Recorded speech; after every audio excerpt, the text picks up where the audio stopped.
بات بھی یاد رکھیے گا، مہمانداری، مہمان نوازی کی صفات کا تعلق مالی وسعت اور کشائش سے نہیں۔ اگر مالی وسعت کے ساتھ ہوتا تو جس گھر کے بارے میں کہا جا رہا ہے کہ وہاں 2 مہینے چولہا نہیں جلا کرتا تھا، اس گھر کے اندر مہمان نوازی کا تصور بڑا دشوار ہوتا۔ اسی گھر کی مہمان نوازی کو معیار بنایا گیا۔ اس کا مطلب یہ ہے کہ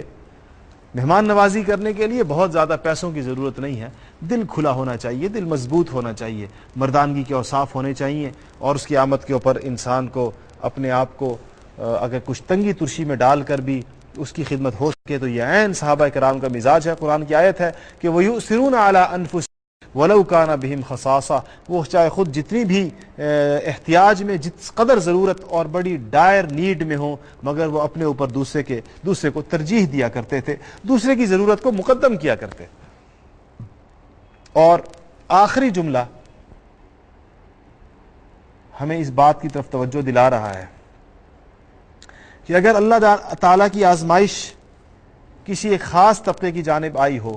کسی خطے میں آئی ہو، تو ہم اس سے لا تعلق نہیں رہ سکتے،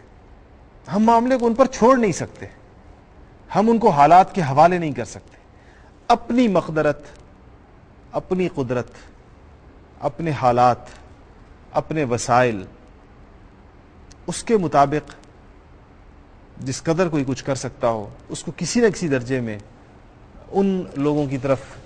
متوجہ ہونا ہوگا، ان کے ساتھ اظہار ہمدردی کرنا ہوگا، ان کی مدد کرنی ہوگی جو کچھ مسائل کا شکار ہو۔ اور یہی سیرت کی کہ اس باب کا یہ سبق ہے، اور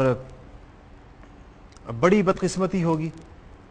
اور ایک بڑی لا علمی ہوگی کہ اگر ہم سیرت کے اسباق کو فقط واہ واہ کرنے کے لیے،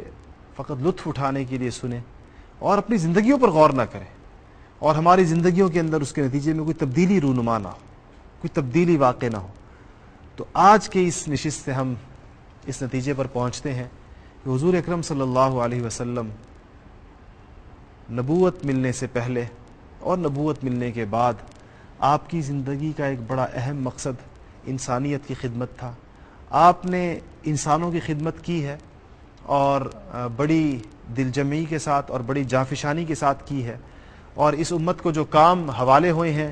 اس امت کی جو ذمہ داریاں ہیں، اس میں ایک یہ بھی ہے کہ یہ انفرادی اور تنہا زندگی نہیں گزارے گی، یہ معاشرے کی خدمت کرنے کے اوصاف کو پیدا کرے گی اپنے اندر اجتماعی طور پر، اور اپنی نئی نسلوں کی تربیت اسی تصور کے اوپر کی جائے گی کہ کوئی مسلم معاشرے کا فرد تنہا زندگی، تنہا اپنی فلاح و بہبود کے لیے نہیں سوچے گا، وہ پورے معاشرے کو نظر میں رکھ کر اپنے فیصلے کرے گا۔ تو اللہ جل جلالہ ہمیں اس سبق جو آج جس پر گفتگو ہوئی، اس سے یہ سبق سیکھنے کی توفیق عطا فرمائے، اور اس کے تمام جو نکات آج ذکر ہوئے، جن 5 چھوٹے چھوٹے جملوں کی جانب اشارہ ہوا، ان 5 کو اللہ تعالی ہمیں اپنا وظیفہ حیات بنانے کی توفیق نصیب فرمائے۔ وآخر دعوانا ان الحمدللہ رب العالمین۔ محمد کا روضہ قریب آ رہا ہے، بلندی پہ اپنا نصیب آ رہا ہے، محمد کا روضہ قریب